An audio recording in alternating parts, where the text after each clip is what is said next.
இல்ல second option வந்து நமக்கு W2 ஓகேவா. பிஃபோர் தட் நம்ம பைக்னோமீட்டர் மட்டும் ஒரு எம்டி வெயிட் எடுப்போம். That is W1. வெயிட் இருங்க. பட் இதுல எரர்னு காட்டுது. பட் W1 என்னன்னு நீங்க பார்த்திருப்பீங்க. சாஃப்ட்வேர்ல வந்து எரர் காட்டுது. ஓகேவா, ராங்னு காட்டுது. But we saw what is W1, weight of empty pyknometer. 500 grams னு ஒரு கான்ஸ்டன்ட் வேல்யூ சொன்னோம் இல்லையா, that is W1.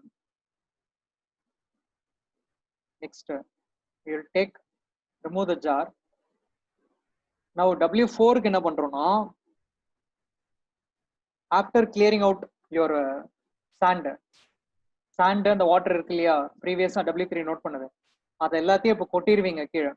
கொட்டிட்டு ஜாரை நல்லா கழுவிட்டு now you pour the water on a completely empty jar. Okay,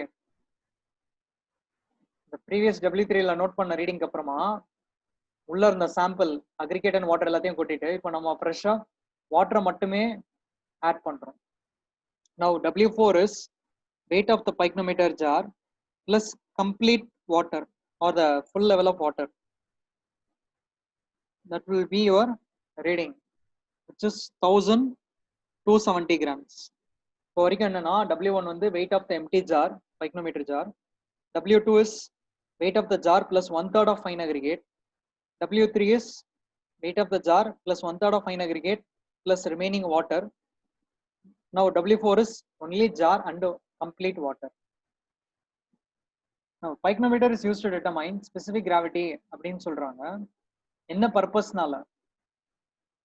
as it supplies warm air அப்படிங்கிறதுனாலயா, or it is an airtight container large enough to take the sample அப்படிங்கிறதுனாலயா, or it has filter papers and funnel அப்படிங்கிறதுனால. இப்போ உங்களுக்கு இந்த ஜார்ல lid இருக்கு இல்லையா, there you can have the provision to insert the filter papers and funnel to purify your sample. அதே மாதிரி the jar has sufficient volume to take all your sample and it also supplies warm air.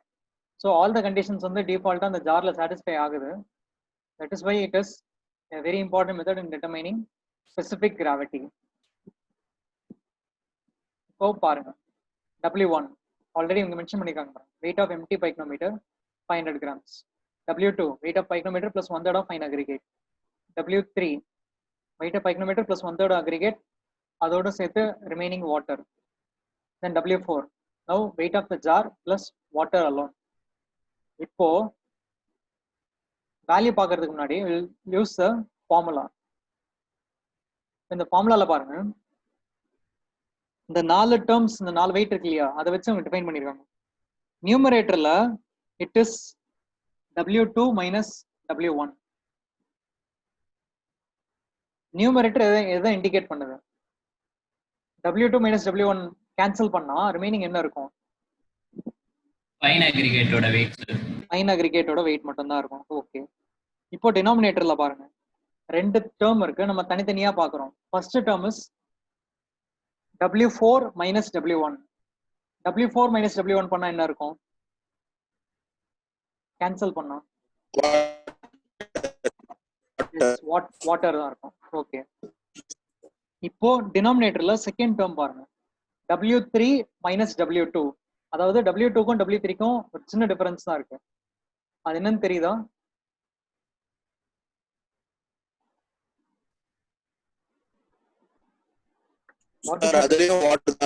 Water தான் இருக்கு, but some amount is occupied by your fine aggregate. ஓகேவா? First டினாமினேட்டர்ல first equation பாத்தீங்கன்னா W4 minus W1 will give the complete amount of water. W4 minus W1 ல சாண்டே கிடையாது, ஏன்னா W1 லயும் sand கிடையாது, W1 லயும் சாண்ட் கிடையாது, W4 லயும் சாண்ட் கிடையாது. ஓகேவா? So the W4 value, the denominatorல first equation value will give you the value of complete quantity of water. Second equation பாத்தீங்கன்னா denominatorல W3 minus W2 will give, that is also the amount of water, but it is not a complete water, but because some amount of sand is already replaced in that particular volume. Okay, 1/3 aggregate. So it is a partial water நம்ம note பண்ணிக்கலாம். இப்போ டினாமினேட்டர்ல பாத்தீங்கன்னா first ஈக்குவேஷன்ல வந்து full water இருக்கு, 100% water. Second டேர்ம்ல பாத்தீங்கன்னா டினாமினேட்டர்ல பார்ஷியலா water இருக்கு. இப்போ இந்த ஃபுல் வாட்டரையும் மைனஸ் பார்ஷியல் வாட்டரையும் சப்ட்ராக்ட் பண்ணா என்ன இருக்கும்? The state of fine aggregate which is in the state of fine aggregate inside the water or when it is occupied by water in a jar. ஓகேவா? So இந்த மாதிரி ஒரு indirect ரிலேஷனை வச்சு you are going to compare the specific gravity value of fine aggregate. So யாராவது calculate பண்ண முடியுமா? Numerator மட்டும் என்ன வேல்யூ வருதுன்னு சொல்லுங்க. இந்த 3 டேர்ம் இருக்குல்ல, இந்த 3 டேர்முக்கும் தனித்தனியா டிஃபரன்ஸ் கண்டுபிடிங்க. ஃபர்ஸ்ட் சொல்லுங்க. நியூமரேட்டர் வந்து 380 சார். 380. டினாமினேட்டர்ல கம்ப்ளீட்டா சொல்றீங்களா? டினாமினேட்டர் வந்து ஃபர்ஸ்ட் வந்து 770 sir. Okay, W4 minus W1 வந்து 770. ஓகே. W3 minus W2 வந்து 628. 628. ஓகே. இப்போ டோட்டலா என்ன வருது பாருங்க. நியூமரேட்டர்ல 380, டினாமினேட்டர்ல 770, 142. சோ ஆப்வியஸா வந்து டினாமினேட்டர் கம்மியா இருக்கும். ஓகேவா? இந்த ஃபைன் அக்ரிகேட் கேஸ்ல சொல்றேன். இப்போ ஸ்பெசிபிக் கிராவிட்டி அதாவது G வேல்யூ என்னவா இருக்கும் டிவைட் பண்ணா? 2.676. 2.676 நம்ம 3 டெசிமல்ல எடுத்துக்கிறோம். ஓகே. இப்போ இந்த வேல்யூல ஐ ரிப்பீட், நியூமரேட்டர் வந்து 380, ஓகேவா? டினாமினேட்டர் வந்து 142. சின்ஸ் டினாமினேட்டர் கம்மிங்கிறதுனால when compared to numerator your G value is greater than 1. Suppose if your denominator value வந்து அதுவும் 380 இருந்தா என்ன அர்த்தம்? equal to 1. equal to 1. அப்போ வாட்டரோட ஸ்பெசிபிக் கிராவிட்டி என்னன்னு சொல்லியிருக்கேன்? 1. as per definition அப்போ என்ன ஆகும்? வெறும் வாட்டர் மட்டும் இருந்ததுன்னா W2 minus W1 நியூமரேட்டரும் வாட்டரோட குவான்டிட்டியா இருக்கும். டினாமினேட்டர்லயும் பாத்தீங்கன்னா அந்த full water minus partial water சொன்னோம் இல்லையா, அந்த பார்ஷியல் வாட்டர் இருக்கிற இடத்துல உங்களோட மெட்டீரியலோட தன்மையை பொறுத்து if it has the same specific gravity as of water, then உங்களுக்கு வந்து அந்த டிஃபரன்ஸ் வந்து ஈக்குவலா இருக்கும். That is why for any material which possesses a specific gravity equal to water, the numerator and denominator will be equal, so G equal to 1.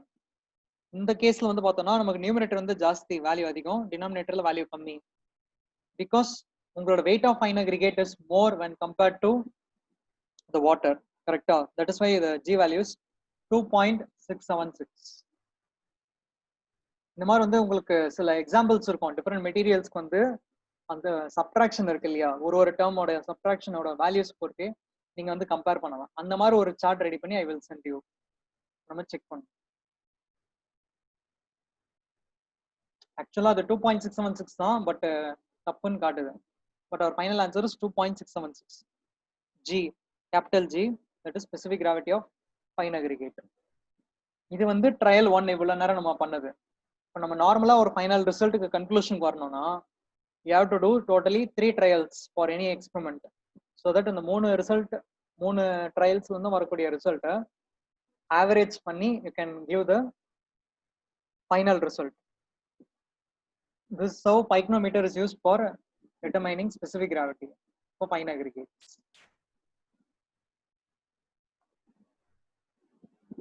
இப்போ நம்ம அடுத்த டெஸ்ட்டுக்கு போகலாம், which is based on slump test of concrete.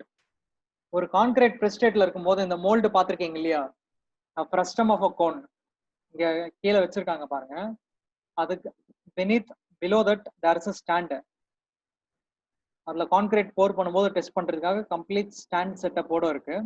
கூடவே concrete வந்து slump கோன்ல fill பண்ண and trowel and tamping rod and weighing balance. ஒரு கான்கிரீட் பிரஸ் ஸ்டேட்ல இருக்கும்போது எதுக்கு டெஸ்ட் பண்ணணும்? Any idea? அதோட ஸ்ட்ரெngthக்காகவா சார்? ஸ்ட்ரெngth வந்து ஆக்சுவலி the term இருக்கு இல்லையா, the strength is assigned to hardened concrete. ஓகேவா? பட் நீங்க சொல்ல வரதும் கரெக்ட் தான், ஒரு விதத்துல இன்டைரக்டா கரெக்ட். பட் வெளிப்படையா சொல்லணும்னா ஸ்ட்ரென்த் அப்படிங்கிற டேர்ம் வந்து ஹார்டன்ட் கான்கிரீட் அப்படின்னு சொல்லுவாங்க. ஒரு அது நம்ம டேங்க்ல நிறைய பாக்குறோம் இல்லையா, மெட்டீரியல் வந்து வாட்டர் டேங்க்ல இமர்ஸ் பண்ணிட்டு வெளியே எடுக்கிறோம். After that only the concrete attains sufficient strength. Why? Because என்ன ரீசனா இருக்கும்? Can you say the reason? ஏன் வந்து வாட்டரோட ரியாக்ட் ஆன ஸ்ட்ரென்த் கிடைக்குதுன்னு? அந்த ப்ராசஸ் பேர் என்ன, யாராவது சொல்ல முடியுமா? சிமெண்ட்ல பார்த்திருப்போம். உள்ள இருக்கிற போர்ஸ் சொல்லுங்க. எஸ், உள்ள இருக்கிற போர் ஸ்பேஸ்ல அந்த ஸ்பேஸ் வந்து பிளாக் பண்றதுக்கு வாட்டர் போட்டுட்டு இருக்கோம். அப்புறம் வந்து ஒன்ஸ் அது அப்சர்வ் பண்ணதுக்கு அப்புறம் அதோட ப்ராப்பர்ட்டி வந்து அது அடாப்ட் ஆயிடும். ஓகே, நீங்க சொன்னதுல பாதி ஆன்சர் இருக்கு. ஹைட்ரேஷன் அப்படிங்கிற ப்ராசஸ் பார்த்தோம் இல்லையா சிமெண்ட்ல. ஸோ இந்த ஹைட்ரேஷன் ப்ராசஸ் உங்களுக்கு வந்து 2 விதமான ஃபங்க்ஷன்ஸ் இருக்கு. ஒன்று வந்து சிமெண்டோட டைரக்டா ரியாக்ட் ஆகும்போது ஒரு ஜெல் ஃபார்ம் ஆகும், CSH gel, that is topper-morite gel, and that gel is responsible for improving the strength of concrete or the mortar. இன்னொன்று வந்து பாத்தீங்கன்னா நீங்க சொன்ன மாதிரி இந்த போர் ஸ்பேஸ் இருக்கு இல்லையா, அதை ஃபில் பண்றதுக்கும் additional amount of water add பண்றோம். இப்போ நம்ம ஆட் பண்ற வாட்டர் வந்து சஃபிஷியண்டா இல்லையா அப்படின்னு செக் பண்றோம். அண்ட் அப்ஜெக்டிவ் பாருங்க ஸ்லைட்ல, டு டிட்டர்மைன் த ஒர்க்கபிலிட்டி. இப்போ இந்த ஒர்க்கபிலிட்டி அப்படிங்கிற டேர்முக்கு இனிஷியலா இந்த ஸ்டார்டிங் கிளாஸஸ்லயே ஒரு எக்ஸாம்பிள் சொல்லியிருந்தேன். யாராவது ரீகால் பண்ண முடியுமா அந்த எக்ஸாம்பிள்? ஒர்க்கபிலிட்டி அப்படிங்கிற டேர்முக்கு அப்பார்ட் ஃப்ரம் டெக்னிக்கல் சப்ஜெக்ட் ஒரு எக்ஸாம்பிள் சொன்னேன். Can anyone recall?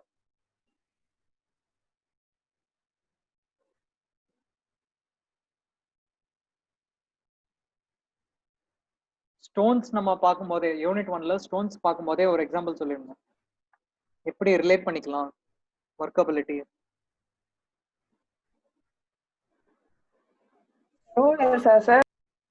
சொல்லுங்க. ஆமா, ஸோ இப்போ ஒரு ஃபுட் ஐட்டம் வந்து ப்ரிப்பேர் பண்றாங்கன்னா அதுலயே வந்து நிறைய ரா இன்கிரீடியன்ஸ் இருக்கு. லைக் கான்கிரீட்டுக்கு எப்படி cement, water, fine aggregate, coarse aggregate add பண்றோம், அதே மாதிரி ஒரு noodles or any food item எடுத்துக்கிட்டோம்னா we have various raw ingredients for preparation. அப்போ அந்த டைம்ல ஃபைனல் ஒர்க்கபிலிட்டி அப்படின்னு சொல்லுவாங்க, எவ்வளோ நம்மளால ஹேண்டில் பண்ண முடியுது, கெட்டியா வந்திருக்கா இல்ல தண்ணியா வந்திருக்கா இல்ல கரெக்டான ப்ரொபோர்ஷன்ல ஹேண்டில் பண்ற மாதிரி வந்திருக்கா. So that kind of a term can be used for workability. Workability is nothing but the ability to use the material while it is in the plastic state. Plastic stateனா நம்மளால எந்த விதமாகவும் மோல்டு பண்ணிக்க முடியும். ஓகேவா? you can mold the particular material into any shape. That is the plastic state. அதனால தான் fresh concrete அப்படிங்கறது வந்து பிளாஸ்டிக் ஸ்டேட்ல நம்ம டெஸ்ட் பண்ணணும்னு சொல்றாங்க. ஸோ ஸ்லம்ப் அப்படிங்கிற வேர்டுக்கு இங்கிலீஷ் மீனிங் என்னன்னா குழையிறது இல்லைன்னா இறங்குறதுன்னு சொல்லுவாங்க. சப்சைடு அப்படிங்கிறது தான் கரெக்டான meaning. Subside means fall, vertical fall அப்படின்னு நம்ம ஒரு எக்ஸாம்பிள் வச்சுக்கலாம். இப்போ ஒரு ஃப்ரெஷ் கான்கிரீட் இருக்கு, ஒரு டீம் வந்து கான்கிரீட் ப்ரிப்பேர் பண்றதுக்கு தண்ணி ரொம்ப கம்மியா ஊத்துறாங்க. ஓகேவா? இன்னொரு டீம் வந்து கான்கிரீட் ப்ரிப்பேர் பண்றதுக்கு தண்ணி ஜாஸ்தியா ஊத்துறாங்க. ஸோ அப்ப என்ன ஆகும், ஒரு ஃபர்ஸ்ட் டீமுக்கு வந்து the concrete will be dry in nature. The term dry is technical, okay, that is used to say about the type or workability of concrete. Dry stateல இருக்கு. இன்னொருத்தவங்க அதிகமா தண்ணி ஊத்துறாங்களா, அவங்க கான்கிரீட்டுக்கு வந்து நம்ம இன்னும் fluid stateல இருக்குன்னு சொல்லலாம், or semi fluid stateல இருக்குன்னு சொல்லலாம். Since there is also solid particles, we can term it as semi fluid. So இந்த மாதிரி நம்ம கான்கிரீட் வந்து ஆக்சுவலா என்ன ஸ்டேட்ல இருக்கு, what level of dryness or what level of wetness is our concrete அப்படிங்கறத மெஷர் பண்றதுக்கு தான் இந்த test. So we have a mold. அந்த மோல்டு வந்து ஸ்லம் கோன் மோல்ட், டாப்பும் பாட்டமும் ஓப்பனா இருக்கும். So it is hollow slum cone. நம்ம டைரக்டா ப்ரொசீஜர்ல பார்ப்போம் எப்படி ஒர்க் பண்றது. அதோட ஸ்பெசிஃபிகேஷன்ஸ் பாருங்க, ரொம்ப டீட்டெயிலா கொடுத்துருக்காங்க. பட் எந்த அளவுக்கு டீட்டெயில் நமக்கு தேவையில்லை. ஓகே, முக்கியமா தெரிஞ்சுக்க வேண்டியது என்னன்னா top dia or bottom dia and height, இதான் நமக்கு டோட்டலா தெரியும். பட் இதுல வந்து ரொம்ப டெக்னிக்கலா கொடுத்துருக்காங்க. we are not interested in calculating these values. So அது வந்து நம்ம 0ன்னு வச்சுட்டு நம்ம ப்ரொசீட் பண்ணணும். which means 5.498. இது ரொம்ப டெக்னிக்கலா இருக்கும். ஓகேவா? Difference in radius of the slump cone from bottom to top. Top dia வந்து ஆக்சுவலா பார்த்தோம்னா டாப் ரேடியஸ் பார்த்தோம்னா 5 சென்டிமீட்டர் இருக்கு. ஓகே, பாட்டம் ரேடியஸ் பார்த்தோம்னா நமக்கு 10 centimetre. But normally we express in dia, top dia 10 centimetre, bottom dia 10 centimetre, அப்பதான் நம்ம express பண்ணுவோம். இங்க ரேடியஸ்ல இருக்கு. Okay, the difference in radius, that is capital R minus small r, which will be 5 centimeter. இங்க வந்து ரொம்ப டீடைலா கொடுத்திருக்காங்க drawing, பட் நம்ம டெக்ஸ்ட் புக் இல்லனா previously பார்த்த ஸ்லைட்ஸ்ல இருந்து you can take the values. But for a slump test இங்க வந்து டைரக்டா நிறைய மிக்ஸ் ப்ரொபோர்ஷன் பண்றாங்க. பட் டிஃபால்ட்டா நீங்க லேப்ல பண்ணும்போது நீங்களும் ஒரு மிக்ஸ் டிசைன் பண்ணுவீங்க. After that only you can proceed with the test. இப்போ நம்ம பண்றோம் இல்லையா, டீம் ஏ டீம் பின்னு சொல்லிட்டு ஒருத்தவங்க ட்ரையா பண்றாங்க, ஒருத்தவங்க வெட்டா பண்றாங்க. That is a end part of the experiment. But what initially theoretical work will be there, that is to find out the quantity of cement, water, fine aggregate, coarse aggregate.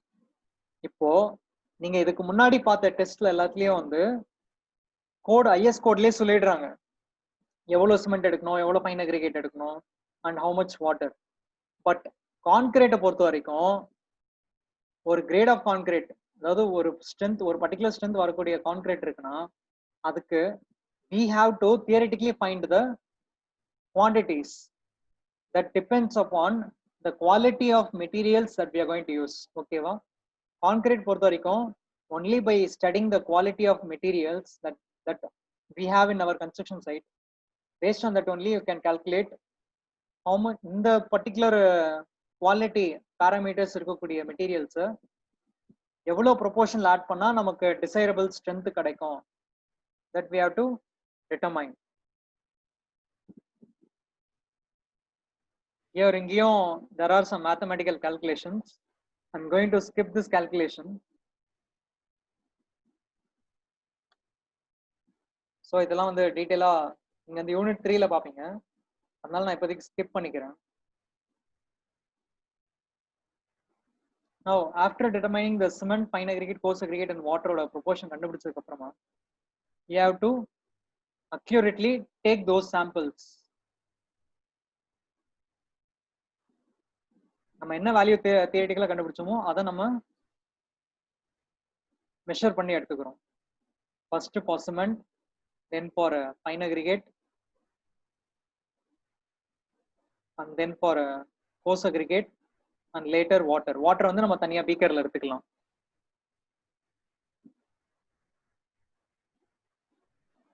இதுக்கு வந்து எப்படி கால்குலேஷன் பண்ணாங்க அப்படிங்கிறதுக்கு தனியா mix design இருக்கும், அது we will see later. So now the mix proportion என்ன அப்படின்னு கேக்குறாங்க. இதை வந்து நீங்க கால்குலேட் பண்ணி சொல்லணும். இந்த ப்ரொபோர்ஷன் எந்த ஆர்டர்ல கொடுத்துருக்காங்க, எந்த ஆர்டர்ல யூஸ்வலா கொடுக்கணும்? C is to FA is to CA, that is cement is to fine aggregate is to coarse aggregate. இங்க எல்லா ஆப்ஷன்லயும் பாத்தீங்கன்னா ஃபர்ஸ்ட் டேர்ம் வந்து 1 தான் இருக்கு. That means for 1 part of cement, அந்த சிமெண்டோட குவான்டிட்டியை கான்ஸ்டன்டா வச்சுக்கிட்டு with respect to 1 part of cement, how much quantity of fine aggregate and how much quantity of coarse aggregate you are going to use. இந்த proportion நீங்க எப்படி கண்டுபிடிக்க போறீங்க mathematically? Out of this 4 option, which is correct? How are you going to determine? Any idea? உங்களுக்கு right சைடுல வந்து 3 குவான்டிட்டியோட வேல்யூஸும் இருக்கு, ஓகேவா, வெயிட். பட் இப்போ குவிஸ்ல வந்து ப்ரொபோர்ஷன் கேக்குறாங்க. Cement is to fine aggregate is to coarse aggregate. What is the proportion? Right சைடுல இருக்கிற வேல்யூஸை வச்சு அந்த டிராப் டவுன் மெனுல எப்படி நீங்க ஆன்சர் கண்டுபிடிக்க போறீங்க? ஃபர்ஸ்ட் ஐடியா சொல்லுங்க, எப்படி கால்குலேட் பண்ணணும்? சார் செகண்ட் ஆப்ஷனா? எப்படி பண்ணீங்க? டிவைட் பண்ணேன், டிவைட் பை 1.6 வச்சு. Okay, so that is correct. Divide all your values with the actual weight of cement. That is the formula. Okay, ஏன்னா இப்போ உங்களுக்கு சிமெண்டோட ப்ரொபோர்ஷன் ஏன் 1 இருக்கு, உங்களோட வெயிட்டை வந்து, உங்களோட சிமெண்டோட வெயிட்டை வந்து if you divide the weight of cement with the same value, then only you get 1, right? So you keep the denominator constant, that is the weight of cement. இந்த டிவிஷன், இந்த proportion கால்குலேஷனுக்கு you are going to divide all your values with weight of cement. So அதனால தான் வந்து உங்களுக்கு fine அக்ரிகேட்டோட wait என்ன இருக்கு, 4.3. 4.3 divided by 1.6 will give 2.6. Okay, Then weight of co-segregate என்ன இருக்கு 6.7. 6.7 divided by the weight of cement, that is 1.6, will give 4.18. ஆக்சுவலா வந்து நீங்க வந்து செகண்ட் ஆப்ஷன் சொன்னீங்க இல்லையா, பட் பெட்டர் பாத்தீங்கன்னா third option is more correlated. ஏன்னா டெசிமல் பாயிண்ட் 1ல வந்து ரவுண்ட் ஆஃப் பண்ணிருக்காங்க. அகைன் செக் பண்றேன் பாருங்க, ஏன் ஃபோர்த் ஆப்ஷன் சொல்றேன்னு பாருங்க. weight of fine aggregate என்னது 4.3. 4.3 divided by 1.6 will give 2.68. Yes sir yes sir. ஏன்னா நம்ம ரவுண்ட் ஆஃப் பண்றோம் கரெக்டா, செகண்ட் டெசிமல் ரவுண்ட் ஆஃப் பண்ணோம்னா நமக்கு 2.7 வரும். So option 3 is correct. நமக்கு இந்த மாதிரி எம்சிக்யூ கொஸ்டின்ஸ்ல டிஃபால்ட்டா என்ன பண்றீங்கன்னா எத்தனாவது டெசிமல் வரைக்கும் கேட்டிருக்காங்கன்னு பாருங்க. ஓகே, இப்போ ஃபர்ஸ்ட் டெசிமல் வரைக்கும் கேட்டிருக்காங்கன்னா செகண்ட் டெசிமல்ல என்ன வேல்யூ இருக்குன்னு பார்க்கணும் ரவுண்ட் ஆஃப் பண்றதுக்கு. 2 டெசிமல்ஸ் வரைக்கும் கொடுத்துருக்காங்கன்னா தேர்ட் டெசிமல்ல என்ன வேல்யூ இருக்குன்னு செக் பண்ணணும். Like that you have to proceed for multiple choice question. ஏன்னா நமக்கு அப்போ ஆப்ஷன் எது கரெக்ட்னு தெரியும், நமக்கு கன்ஃபியூஸ் பண்றதுக்காகவே இந்த மாதிரி கொடுத்துருப்பாங்க. பட் இதுவே fill in the blank question வந்தா it is your wish to give to 1 decimal or 2 decimal, but there is some standards. எந்த இடத்துல 2 decimal points வேணும், எந்த இடத்துல 1 decimal point is sufficient. இப்போ இங்க கான்கிரீட் குவான்டிட்டிஸ் அப்படிங்கிறதுனால they are stopping it with 1 decimal itself, proportion அப்படிங்கிறதுனால. Next, dry mix the materials properly. இங்க வந்து ப்ரொசீஜர் படி ஒரு கிரவுண்ட் இங்க வந்து பாண்டில் பண்றாங்க சின்ன குவான்டிட்டிங்கிறதுனால, பட் சைட்ல வந்து ஓரளவுக்கு ஒரு சஃபிஷியன்ட் குவான்டிட்டிக்கு நீங்க பண்ண போறீங்கன்னா ஒரு ஃபேரான ஒரு கிரவுண்ட்ல எந்த இம்பியூரிட்டிஸும் இல்லாத கிரவுண்ட்ல ஆர் வாட்டர் இல்லாத கிரவுண்ட்ல நம்ம மிக்ஸ் பண்ணணும். ஃபர்ஸ்ட் நீங்க பார்த்திருப்பீங்க சைட்ல ஜல்லி கொட்டுவாங்க. After that they will place the sand above it. இப்போ இதுவே நிறைய ப்ரொபோர்ஷன் இருக்குன்னு வச்சுக்கோங்க, ஜல்லியோ மண்ணோ அளவு குவான்டிட்டி ஜாஸ்தியா இருக்குன்னா ஆல்டர்னேட்டிவா கொடுத்துக்கிட்டே இருப்பாங்க. ஃபர்ஸ்ட் ஒரு ஜல்லி, ஒரு பேட்ச் ஜல்லி, அப்புறம் ஒரு பேட்ச் மணல், மறுபடியும் ஒரு பேட்ச் ஜல்லி, ஒரு பேட்ச் மணல், இந்த மாதிரி ஆல்டர்னேட்டிவ் லேயர்ஸ்ல ஃபில் பண்ணுவாங்க. On top of it you place the cement. Then before adding water நம்ம வந்து ட்ரை மிக்ஸ் பண்றோம் மெட்டீரியல்ஸை. ஏன்னா சிமெண்ட் வந்து எல்லா இடமும் பாஸ் ஆகணுங்கிறதுக்காக. Quantity of cement used in the experiment யாராவது நோட் பண்ணீங்களா? பரவாயில்ல, நோட் பண்ணலன்னா ப்ராப்ளம் இல்லை, அது நமக்கு ப்ரீவியஸாவே given டேட்டால 1.6. 1.6. okay, what we are more interested is to find how the slump test is done. இது வரைக்கும் வந்து பேசிக் மெட்டீரியல் ப்ரிப்பரேஷன் மட்டும் தான் நடந்துகிட்டு இருக்கு. பட் இதுக்கப்புறம் என்ன நடக்க போகுதுங்கிறது தான் slump test. once you use the slum cone apparatus, quantity of fine aggregate and coarse aggregate யாராவது நோட் பண்ணியிருந்தா சொல்லுங்க, or else I will just skip it. okay, சரி, இங்க இருந்து தான் ஆக்சுவல் ப்ரொசீஜர் ஸ்டார்ட் ஆகுது. ஒரு ஃப்ரெஷ் கான்கிரீட் இப்போ நீங்க அசியூம் பண்ணிக்கோங்க ட்ரக்ல கொடுத்து அனுப்புறாங்க ஃப்ரம் த பேட்சிங் பிளான்ட். சைட்ல வந்து ரெண்டு விதமா இருக்கு ஒர்க் பண்றது. ஒன்னு வந்து கான்கிரீட் ப்ரிப்பேர் பண்ண ஸ்பேஸ் இருந்ததுன்னா you can prepare the concrete in the site itself, that will be called as in situ concrete, அதாவது within the site operation. If there is no sufficient space available then you can make the concrete available using RMC trucks. So the more Hello. Hello. Yes. Hello. Yes. Hello. சொல்லுங்க. Hello. Is it Saravanan? Yes ma'am. Good afternoon ma'am. நான் madam பேசுறேன். Good afternoon. Good afternoon. என்ன attendance ரொம்ப கம்மியா இருக்க மாதிரி இருக்கேன். 22 தான் இருக்குல்ல? Yes ma'am. Hello. Yes ma'am, note பண்ணிருக்கேன். 22 out of 37 இல்ல? Yes ma'am. சரி, என்ன ரீசனா? மேம் மார்னிங் வந்து 30 இருந்தது மேம். இப்போ வந்து அகைன் குரூப் லீடர்ஸ் வந்து இன்ஃபார்ம் பண்றாங்க ma'am. Okay okay okay, carry on. Okay ma'am.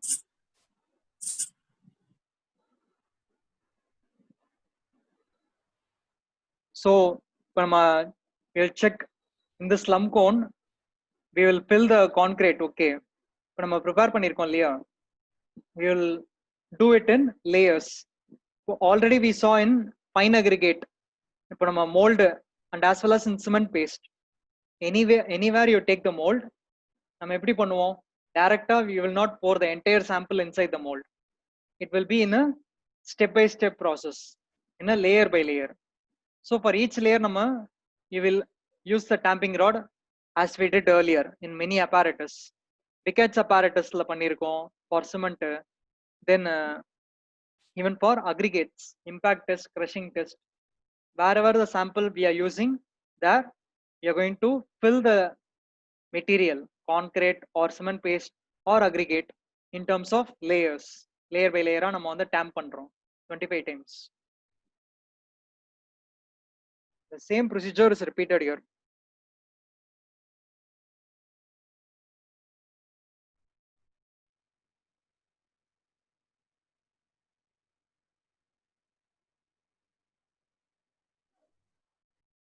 Yes. Now if further continue பண்ணிட்டே வரும் இதே மாதிரி process.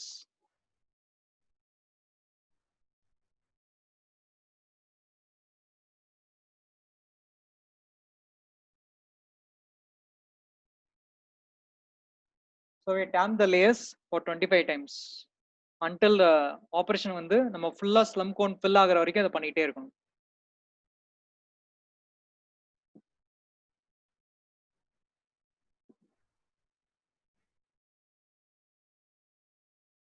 And since it is a simulation process, இந்த இடத்துல மட்டும் கொஞ்சம் டீடைலா காட்டுது.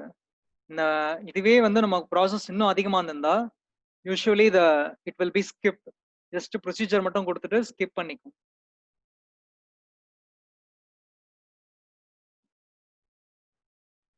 Now the purpose of the tamping, right, to obtain a uniform compaction in order to avoid voids. Is it true or false? Is anyone? இப்போ நம்ம எவ்வளவு நேரம் damp பண்ணோம் இல்லையா, அது வந்து உள்ள வந்து கான்கிரீட்ல எந்த வாய்ட்ஸும் இருக்கக்கூடாது அப்படிங்கிறதுக்காக அப்படின்னு சொல்றாங்க. Is it true or false? True. Yes. ஏன்னா இந்த மாதிரி வந்து நம்ம ப்ரீவியஸ் ப்ராசஸ் பண்ணதும் சேம் அப்ஜெக்டிவ்காக தான்.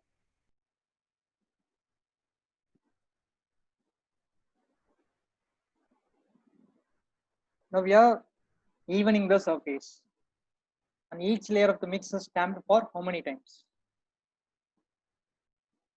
Can anyone say how many times? 25. 25 times. Yes.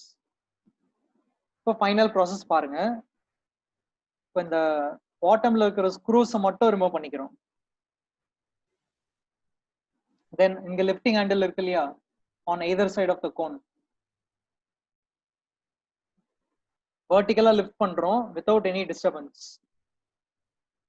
இந்த கோனோட ஹைட் வந்து பாத்தீங்கன்னா 30 centimetre.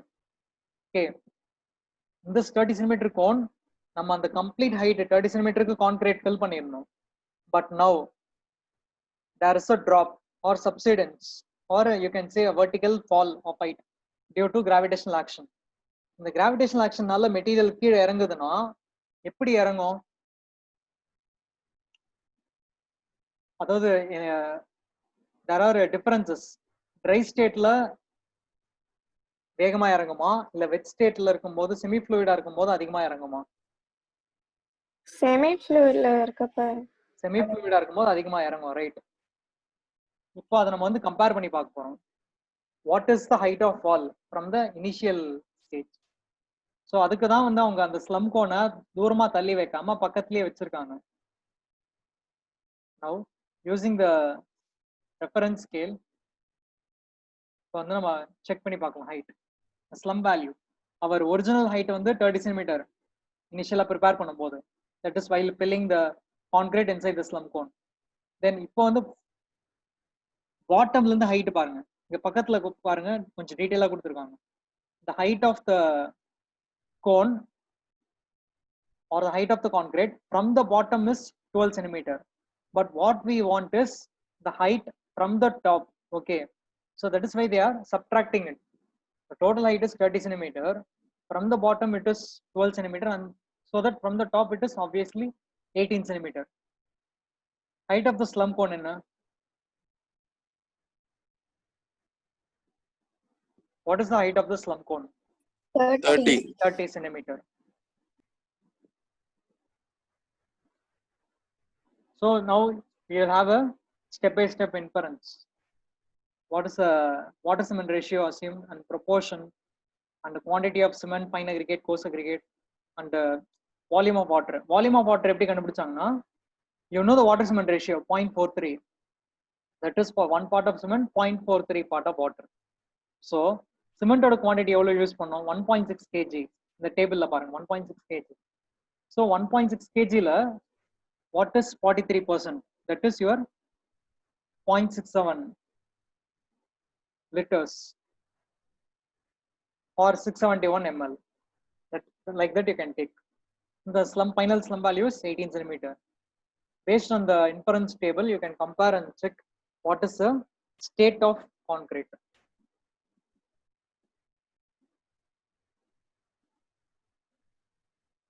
And what about the remaining attendance?